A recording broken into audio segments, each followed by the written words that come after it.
عاملين ايه؟ وحشت. آه طبعا كلنا اتفرجنا على المباراة بتاعت النادي الاهلي النهارده وشباب بلوزداد. ان النادي الاهلي الصراحة اللي وحشنا كتير قوي.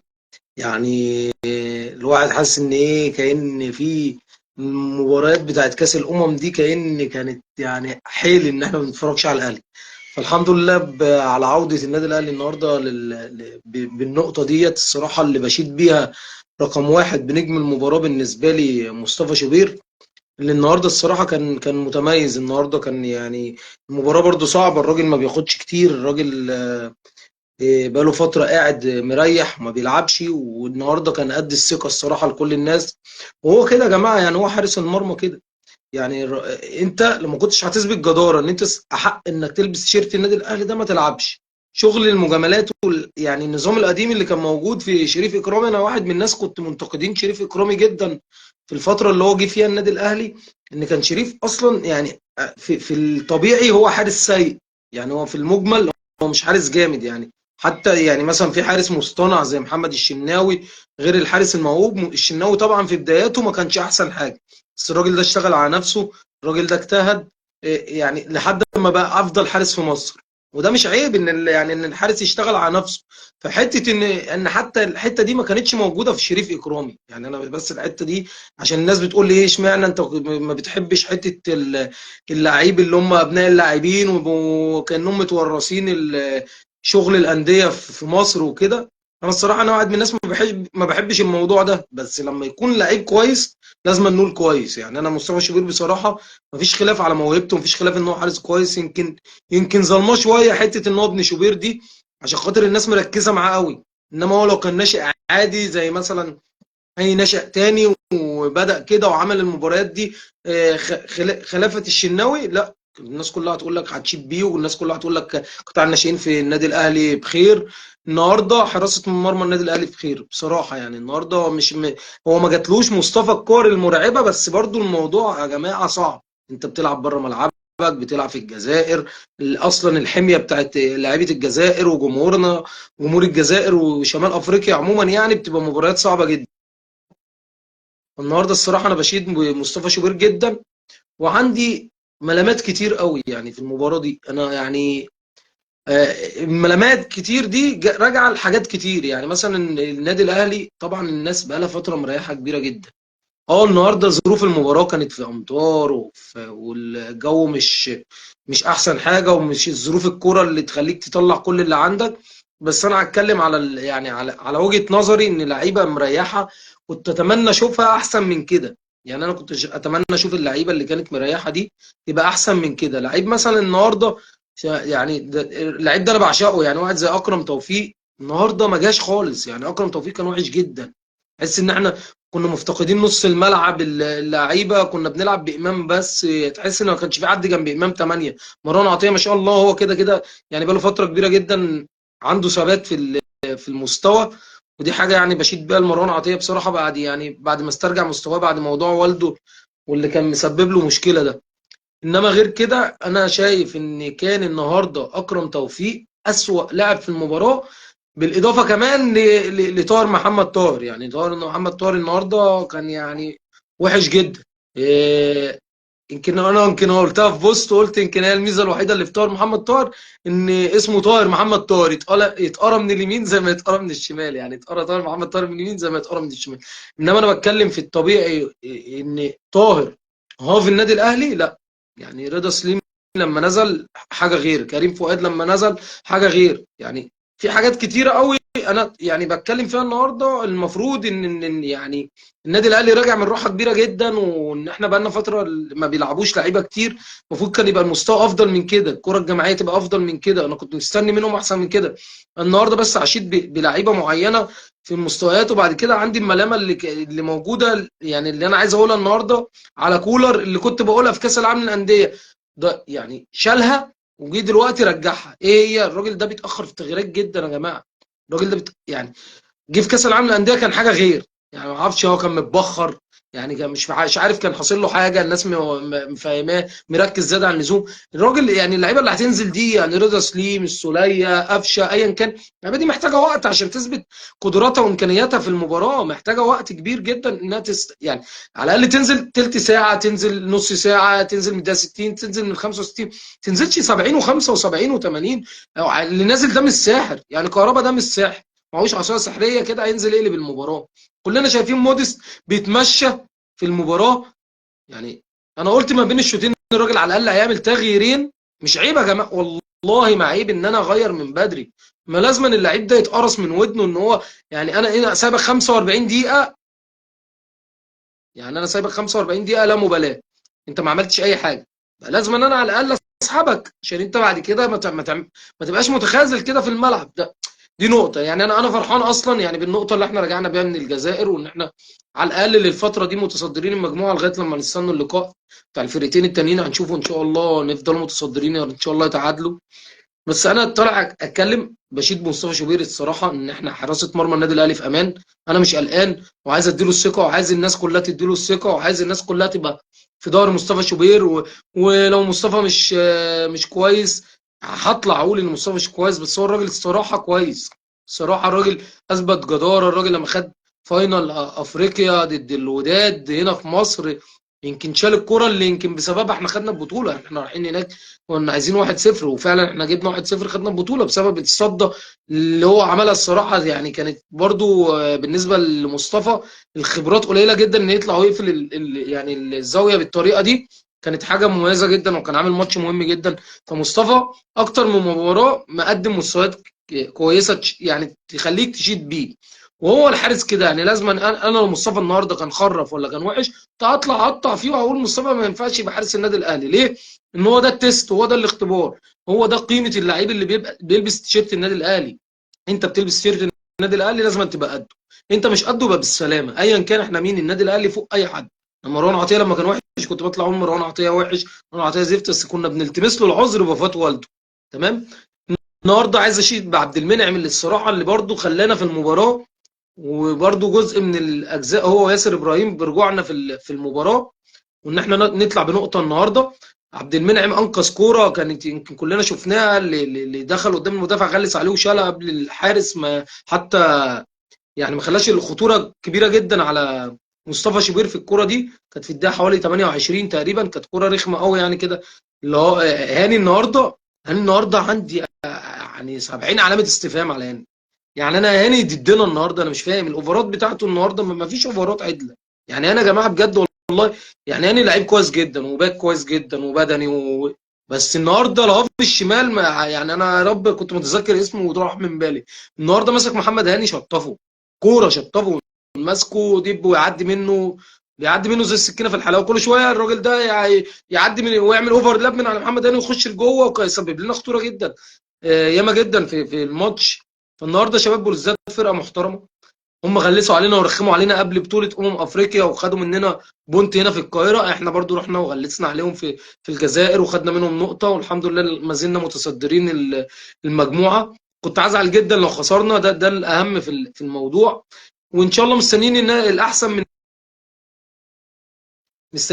النادي الاهلي. بس هو انا اللي انا قلته كان عندي ملامات على ناس كتير كنت المفروض متوقعها انها تظهر احسن من كده. يعني طاهر محمد طاهر بجد يعني ما يبداش تاني، ما يبداش.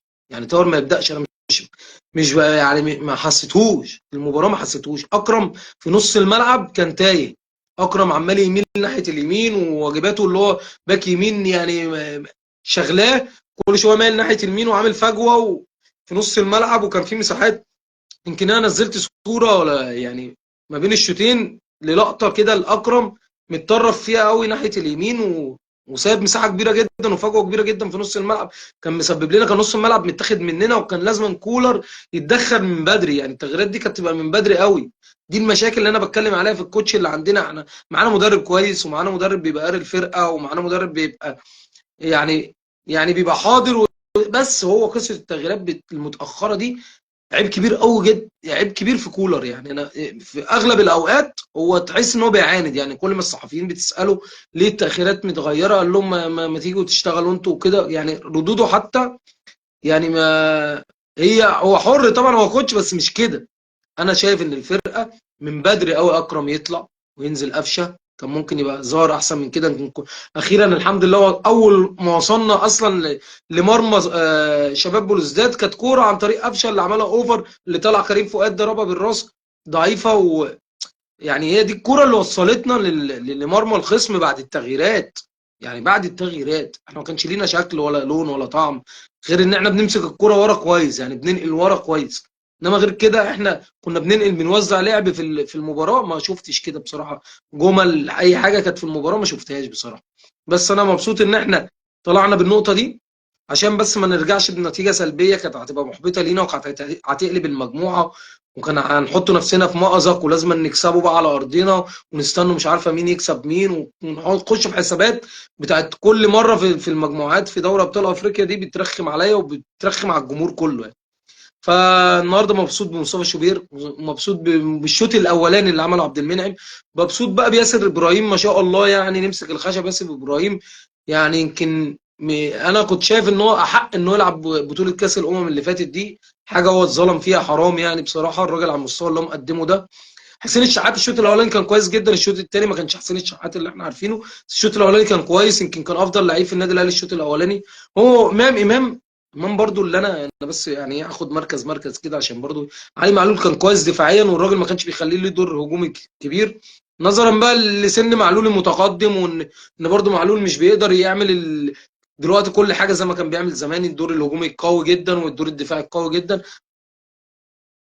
فالراجل بره مصر بيحاول على قد ما يقدر ان هو يعني يستنفذ من طاقة علي معلول دفاعيا بس، انما هجوميا مش هيقدر يجاري المباراة بالقوة والشراسة دي كلها، يقدر يجاري الدور الهجومي والدور الدفاعي.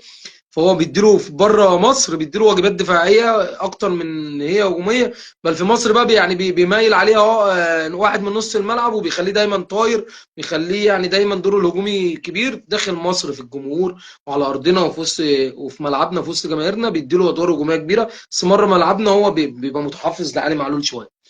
هاني بس عندي عليه ملامه كبيره جدا. هاني لازم نشتغل على الاوفرات يا جماعه، لازم هاني يبقى بيعمل اوفرات كتير، واوفرات كتير مش بالعدد بس في الليمون، ده بيعمل بالونات. هاني بيعمل بالونات، هاني بينفخني الصراحه. لعيب جامد وكل حاجه وبيقاتل وبيعمل كل حاجه، بس في الاخر يرفع لك رفعه تخليك تبقى هتلعنه من على الارض، لعنته من على الارض. حاجه بتجنني هاني يعني بصراحه، بيبقى عامل مجهود جامد جدا، وفي الاخر يقوم جاي عامل اوفر يخليك يعني عايز تسيب القهوه تمشي. يعني بصراحه انا مش عارف حتى كولر يعني مش واخد باله ان اوفرات هاني وحشه، يشتغل عليه شويه. مش عارف هيطوره او مش قطاع ناشئين هو عشان يطور هاني في السن ده يعمل اوفر كويس، بس المفروض برضو يشتغل معاه شويه على الحته دي. انا شايف ان يعني معلش، يعني لو كان عمر كمال كان لاحق القائمه الافريقيه ما كانش هنا هيبقى ليه دور بصراحه. عمر كمال لعيب جامد جدا يعني بصراحه. انا بتكلم بمرضي الله، لو انا كوتش وما عنده عمر كمال هيلعب اساسي باك يمين على اي حد. حتى اكرم بيبقى بيلعب باك يمين جامد جدا، بس بيبقى برضه ادواره الدفاعيه اكتر من الادوار الهجوميه. عمر كمال متكامل، عنده الحته دي كبيره جدا، عنده هجومي كويس وعنده دفاعي كويس، وبصراحه افضل لاعب داخل مصر. عشان كده أنا كنت هموت على صفقه عمر كمال، بس للاسف مش هينفع يلعب معانا عشان لعب مع فيوتشر افريقيا.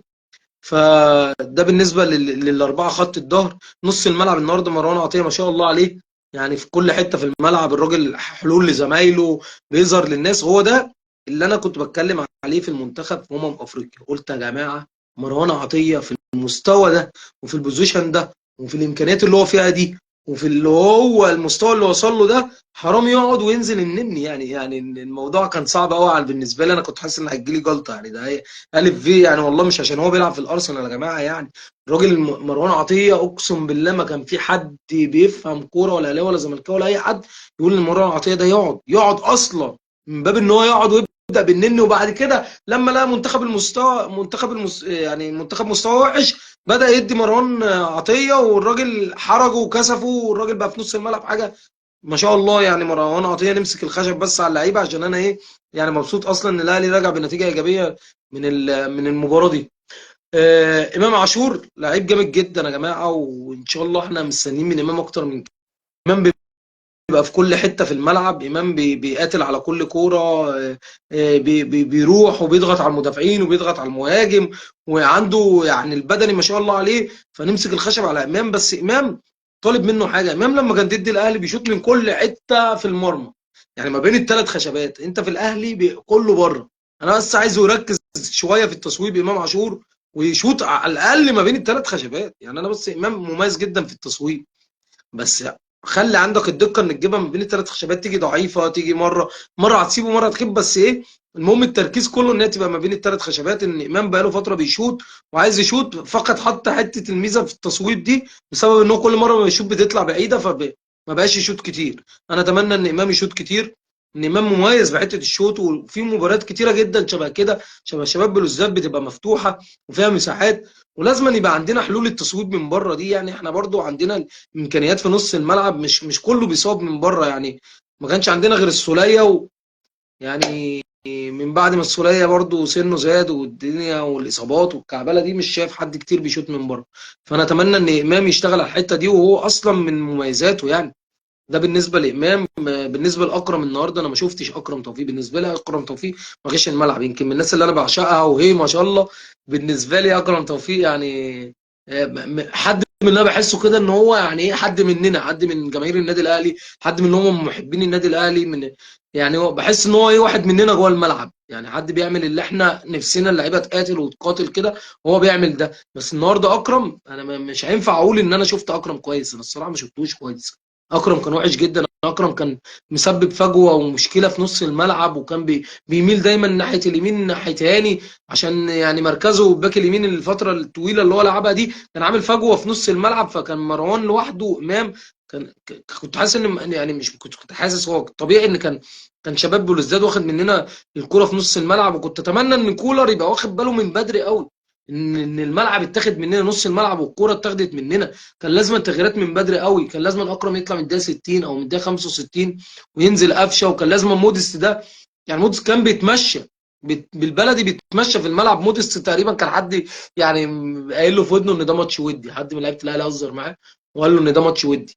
انما مش منظر ماتش رسمي ده الموديست يعني. ده ولا بيجري ولا اي حاجه. انا ملتمس له العذر ان ملوش عرضيات، تمام، بس احنا مش جايبين راجل كبير يا جماعه، مسن عكاز ولا بتاع، ولا هندور توك توك. ده عايز توك توك يا عم يجري بيه عشان يروح ال 18. وبجد والله بيشلني موديست. انا مش مقتنع بيه خالص خالص. وبنديله فرصه زياده عن اللزوم. احنا بندي الموديست فرصه زياده عن اللزوم. هو عشان جاب جون وبتاع في حته السوبر المصري قدام سيراميكا وكسبنا، بدات الناس تتعاطف معاه تاني. هو مش عيل صغير، هو مش عيل صغير، عنده مثلا 20 سنه 23 سنه، فهنصبر عليه واللي جاي منه احسن. الراجل ده يا جماعه عنده 38 او 36 سنه. انا ما اعرفش ان ده هتاخد ميتين اهله. انا مش فاهم عنده كام سنه. حاجه شلاني يعني بجد والله. يعني ولا بينزل يستلم ولا بيسلم كويس ولا يعني. انا بلتمس له العذر بس ان ما كانش فيه اوفرات من هاني ولا من معلول. فهو مميز بضربات الراس، بس احنا مش جايبين فيرود يا جماعه عشان يبقى مميز في ضربات الراس بس. تمام. طاهر محمد طاهر النهارده يعني ولا منه ولا كفايه شره. ده بالبلدي كده يعني. الراجل كل شويه واقع في الاوفسايد. الراجل يعني مش بتاع مهارات ولا بتاع ترقيص. هو بتاع سرعات، ولا حتى عارف يطبق السرعات، ولا عارف يرقص، ولا عارف يعمل اوفر، ولا عارف يساعد زمايله، ولا بيلعب جماعي. طب هو خطير؟ طب هو بيشوط؟ لا. طب بيلعب جماعي؟ لا. طب هو مهاري؟ لا. طب هو اوف يعني بيعمل وان توات مع الباك معاه وعامل اوفر لاب على طول، عامل خطوره، عامل جبهه من نار؟ لا يا عم. طب انتوا عارفيننا بيه ليه؟